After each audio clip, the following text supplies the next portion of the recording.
Hi guys, so for today's video, i-explain ko na sa inyo yung sinasabi ko last time na hihimay-himayin natin yung mga pinagdaanang tono nitong CVT natin for ADB 160. So explain ko yan later mamaya. Pero for now, kasabay na rin tayo kasi pupunta ako ng RRJR sa Mandaluyong para magpaayos ng busina. Kasi dati ako naka PIAA, yung auto style, pero bumili kasi ako dito nung Hella Red Twin Horn set. So ito gumagana pa to. Isip ko kung bibenta ko or bibigay ko sa lucky subscribers natin, no. Yun kasi nabili ko ng parang 550 lang, hindi ko alam kung original yun o hindi. Kaya bumili ako ng Hella, try naman natin yung Hella. Ewan ko kung gagana pero kinabit ko kasi siya. Actually, kaya ko naman sana kung hindi siya tumatama pag lumili ko. Tumatama eh. Actually, ito yung tunog niya. Ayun o, medyo paus siya ng konti. So hindi siya gumagana ng dalawa. Isa lang gumagana. Ayun. So papaayos natin sa RGR. Papapwesto ko lang ulit maayos. Tapos paparewire ko. So mga di nakakalam guys, ito yung humble cars natin. So meron tayong Adventure dito. So pinadrop ko na yung harapan nun. Tsaka dito sa likod, lowering block. 2 fingers sa harapan, 3 fingers dito sa likod. Dito naman stock to, stock height. Binabaan namin to dati pero naka-kits yan. Naka-LNT ata kami dito pero sobrang tagtag kaya pinatanggal namin kaya ganyan itsura niyan. Pero plano ko pagka, ito kasi madalas ginagamit ng AirPods muna to eh. So pag napasa akin na to ng todo, bababaan ko talaga yan. Baka i-drop ko dun, papatorno natin. Pero baka tulungan tayo ni brother team ng South Basic. Tapos plano namin to ni Boss Cat. Powered by Defy Customs. Yan, papapowder coat natin yan. Tapos shoutout syempre Allen ESC. There. So ito talaga ginagamit ko madalas. Tipid kasi yan eh. FD sobrang umiinom ng gasolina eh. Dala ko yung bag ko ngayon kasi papasok din tayo sa office. Alas 2 para may pasok sa office pero mapagawa muna tayo sa RRJR. Angas guys oh. Ano to, Rukus? Dami yung katulad kay Clyde. No, mas ba to? Naging legal ba to sa Pilipinas? O motor ba to? O e-bike? Feel ko, pero wala siyang tunog eh. Wala siyang exhaust oh. Parang feeling ko e-bike siya. So, bago natin i-discuss guys, isa-isa yung mga tono na nangyari or naikabit natin dito sa ating ADB 160, gusto ko na magbigay ng disclaimer. Yung mga, ipa-flash ko dyan sa screen yung mga bawat tono pero sabihin ko sa inyo, kumbaga reference lang siya, hindi nyo siya pwede talagang totally pwede gayahin. Okay? Kasi iba-iba tayo ng preference. Ako personally, ang preference ko talaga since may hatak naman ng ADV. Yun nga lang, pagka nag-ride kami nila Rudy ng NMAX, sila Ninong, medyo di nakakasabay. So yun yung nag-trigger sa atin. Ayaw naman natin magpa-exhaust, ayaw naman natin magpa-remap muna kasi nga wala pa na tayong enough research about that. Though meron tayong reference, si Dino na naka-remap, okay naman, nakita ko yung spark plug niya, okay naman, maganda naman yung sunog, pero we're not after that yet. Alright, di mo sure. So ito muna yung yung mga criteria natin. So I'm a 5'8" solo rider lang naman. Di man ako madalas nag-aangkas dito. Wala akong top box. So ako lang talaga yung sakay nito. 95 kilograms na rider. So sa ganung parameters, i-share ko sa inyo yung mga nangyari or kinabit natin na tono dito sa ADV. So first, yung unang nag-change tayo ng CVT, di ba sa RRJR yun? Doon tayo pupunta ngayon. Ang kinabit dito, since wala pa tayo enough knowledge dyan, wala rin akong knowledge sa pagbaklas-baklas ng mga CVT.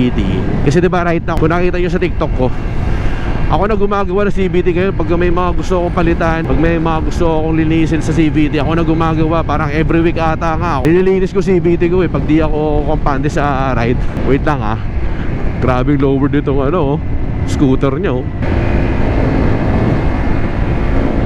hindi siya makabanking guys nasa ayat na yung niya pang ilalim niya Anyways, mabalik lang tayo guys, sorry. So unang setup natin, na-flash ko sa screen. Of course, naka JVT tayo, JVT all the way. Di naman tayo nag-iba ng brand. So JVT pulley set, drive face. Ang bola natin nun was 15-16 ata ako yan, combi. Center spring ko 1,000, clutch spring 1,000, pero hindi pa ako naka-lining assembly nun. So stock lining ako nun. Nakuha ko yung gusto kong arangkada that time. After a while, marami ako naririnig na sabi nila pupudpud daw yung aking stock lining. So dapat to magpalit ako para match daw, ganyan. So nabudol ako, punta naman ako ng Notospot. So before kami maglaon yun guys, nakapagpalit ako ng JVT lining. So technically straight JVT na ako nun. Ang tomono naman nun si Christian ng Motospot, kila Doc. 1,200 spring, center spring, tapos 1,200 din na clutch spring, tapos clutch lining assembly na ng JBT yon. So okay naman ako guys, natakbo naman ng La Union, nakipagsabayan. Nakita nyo naman sa previous video na sa La Union video natin, nakipagsabayan tayo sa mga NMAX, kila Aerox, kila KM, mga nakakargado. Di makarga, kumbaga nakaset up yung panggilid. Kasabay naman tayo doon. Pero nagka-issue ako diba nung umakit ako, nag-umusok. Feeling ko nagkaroon ng problema sa bell. So medyo mahiyaw siya noon guys. So yun nga, umusok na yung motor natin sa Daang Katutubo. Sabi ko parang medyo after noon, nung during that yung pagbaba namin, wala naman kasi di naman ako nakakaranas ng dragging eh. Kumbaga naging normal pa rin yung motor. Nung ginagamit-gamit ko na sa city or nagmarilaki kami, which is di ko pa ata na-upload yun, medyo nangangamoy-ngamoy siya. So nasusunog yung lining I think. Tapos doon ako nag-decide na buksan ulit. Tapos doon ako natuto magbaklas ng CBT kasama Kalikot Brothers, kila Kuya Sep. So nakita namin, pag-ikot ko ng JVT bell, bengkong na siya. Di naman super bengkong, pero may bengkong. So alam ko naman kung paano tumingin ng bengkong sa hindi. So yun, nagbengkong siya guys. So that time, they decided, buti na lang may stock ako. Stock bell ang ginamit ko, pero pinag-regroup ko. So pinag-regroup ko malapit sa amin. Okay naman yung regroup. So that time, nung nag-decide ako magpalit ng stock, pati assembly, pinalitan ko na. So technically, ito na yung third setup natin guys, tama ba? So bumalik ako sa JVT pulley set, tapos nag-stock assembly ako, tapos nag-clutch assembly ako, stock, pati bell stock, pero regroup. Clutch spring noon, tsaka center spring ko noon, technically bumalik sa stock 800 RPM. Nakakasunod ba kayo guys? Tinignan ko yung performance, lumakas siya hatak kasi ang bola ko that time pala was 40 naman straight. Okay naman siya, lakas yung hatak niya, pero hindi na siya dumudulo. Kasi yung pinagbasihan kong dulo guys is 117 dun sa setup ni Christian sa Motospot. So 117 ako, no, ay 18 sorry. Dun yun ang pinaka top speed ko, mas may karga pa. So nakita ko nawala na ako ng dulo dun sa third setup ko or fourth setup ko. Sabi ko parang nag-ano na ako, ang bagal niya pumunta sa 100. Nakaka 100 pero mabagal, not di katulad nung sa second setup or third setup. Baklas ulit ako, sabi ko balik ko sa 17. Ginonsult ko si pala muna, si Brian. Sabi ko, boss, bakit ba't gano'n? Ganyan. Sabi niya, mag-17 ka, try mo muna. Ganyan. 17 ka, kahit 2 grams lang yan, malaki difference niyan. So ginawa ko yun, bumili ako ng 17 grams sa straight, stock pulley pa din, stock assembly, same shit pa rin. So doon ko nakita yung mabilis yung arangkada ko.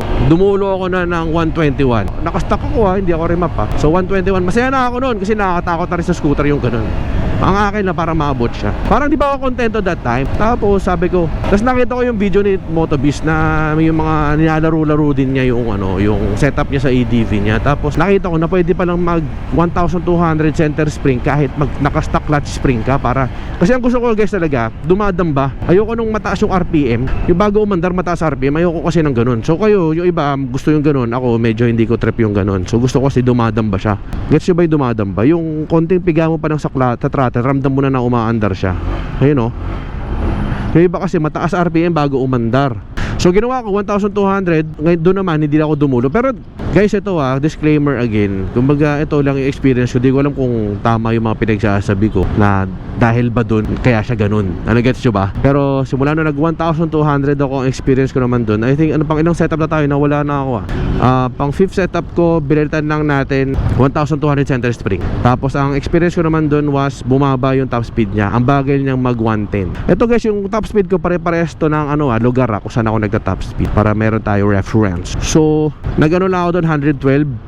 Tapos hirap na, nakatodo piga. So feel ko dahil dun kasi yun lang naman pinalitan ko Alam ko marami pang ibang factors pero gets. So pagbalik ko sa bahay, pinalitan ko ulit. Ginawa ko 1,000. Pang-anim na atang setup yun. Pinalitan ko ng 1,000 center spring. And that's the time na nag-Daytona na tayo na clutch lining. Ang top speed ko guys agad is 117. Sa mga setup na sinabi ko sa inyo guys, solve na ako sa arangkada dun. Ang hinahabol na lang natin dito, top speed na gusto ko. Sabi ni Motobiz, ang center spring kasi dun kumbaga yun na magdidikta ng kung gaano siya katagal sa mga gear ratios daw. So nakinig ako sa kanya, totoo naman. Kaya medyo feel ko bumagal siya na kumbaga ang tagal niyang ma-reach. Kasi ang tagal niya sa gear ratio na yun parang ganon. I don't know.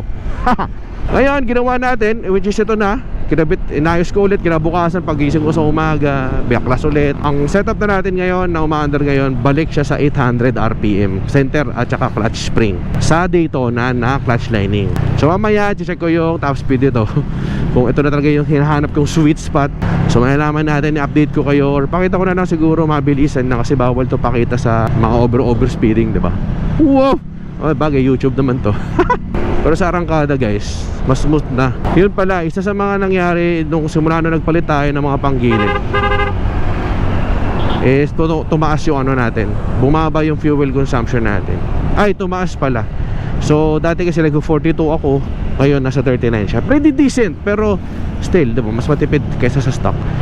Ang kagandahan kasi sa Daytona, pagka binanata ko siya ng mataas RPM kaagad, pagka sa stock lining yun, nararamdaman ko na medyo parang ramdam ko na may vibration, tapos dragging. Alam ko syempre yung ramdam ng dragging. So kaya ako nasabi na maganda Daytona kasi wala ko siya nararamdaman sa Daytona. Hindi ako sponsor ng Daytona, though walang shop na nag-sponsor sa akin sa Daytona. I'm just giving my personal experience dun sa pyesa na yon. Diba tumatama yung busina natin sa poste, so di ako makapag full turn lalo sa singitan. Kaya yun yung papagawa natin para hindi tumatama yung poste natin sa busina. So guys, dito tayo sa RRJR. Kasama natin si Philander, tapos si Chief Mechanic Brian. So talaga ginagawa na yung ano natin, busina. Gagawin dito is rewire. Kasi bumili tayo ng bagong busina, dito tayo naka PIAA. Nagpalit tayo ng Bosch Red Twin ata tawag dito. Papaayos natin yung location ulit kasi tumatama siya sa poste. Ngayon naayusin na ni Brian. Wawiring na ng malupit. Di ba, Bri? Yes. Pero pag nagpalit tayo ng ilaw, baka mag M1 Plus tayo. Tapos, yun, dito marami namang pwede accessories na pwede nyong pakabit. Punta na kayo dito. Hanapin nyo to. Tsaka may mga Stickers lang, limited may mga stickers tayo dito.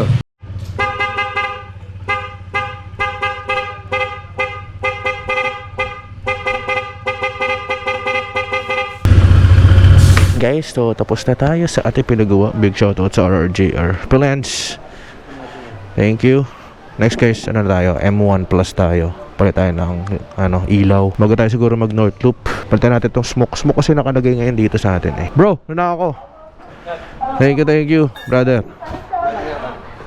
Ay, papasok pa ng office. Parang medyo parehas pero ang ganda ng mata. Parang parehas tingnan mo sa akin. Gagi, parehas tayo ng graphics. Parehas. Pero hindi siya carbon.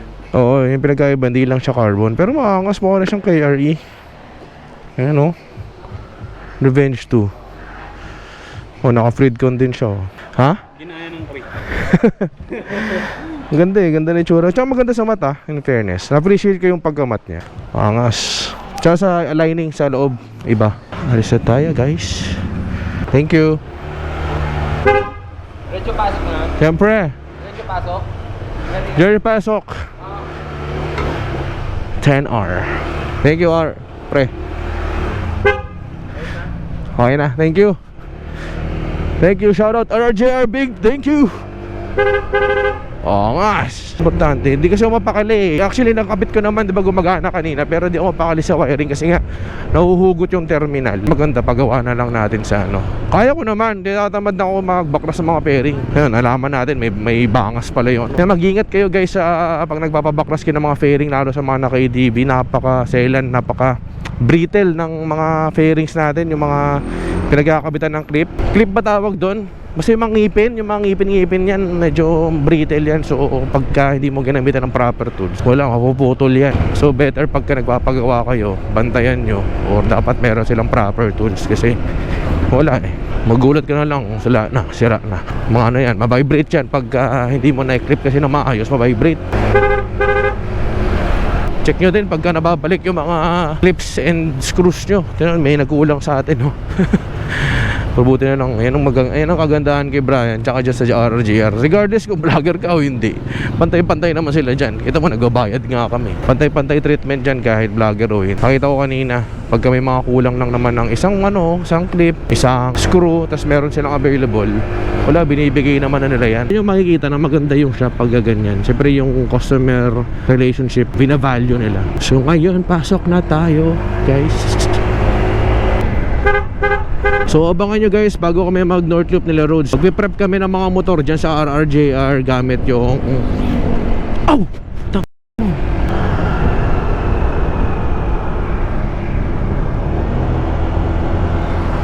na magaganap yan sa June 17. Siguro 5 days kami dun siguro. Sabi ni Rudy 5 days to kami. Abangan nyo kami sa mga bayan-bayan niya, mga nakakita ng video na to. And syempre gagawin natin yung preparation sa motor natin. Yun nga, para sa North Loop dyan sa RRJR. Change oil muna tayo nun. Tapos yun nga, baka palit tayo ng ilaw or basta yung mga pwedeng palitan para ready, tsaka walang bulyaso sa North Loop natin. So yun guys, yung mga ginawa natin dito sa ADV natin. Technically, pwede nyo naman gayahin. Like I said kanina, baka magkaiba tayo ng experience dun sa mga setup na yun. Syempre malaki yung factor ng technically yung overall weight na iloload mo sa bike. Syempre kasama na dyan yung rider, kung may back ride ka, kung may top box ka, kung mabigat lagi yung dala mo. So mag-iiba-iba naman yan. Pero yun, pwede nyo naman gayahin. Check nyo kung anong uubra sa inyo. So yan lang naman ang ating for today's video guys. Maraming salamat sa pagsama. Kung umabot ka dito, maraming salamat. Papasok pa tayo ng office. Magiging alipin muna tayo ng salapi para may pambili ng bagong pyesa. Ang mahalaga na pagawa natin ng busina natin. Alright guys, paalam na, and I'll see you in our next vlog. Peace out and baboosh. Woo. Cute eh. Run it up.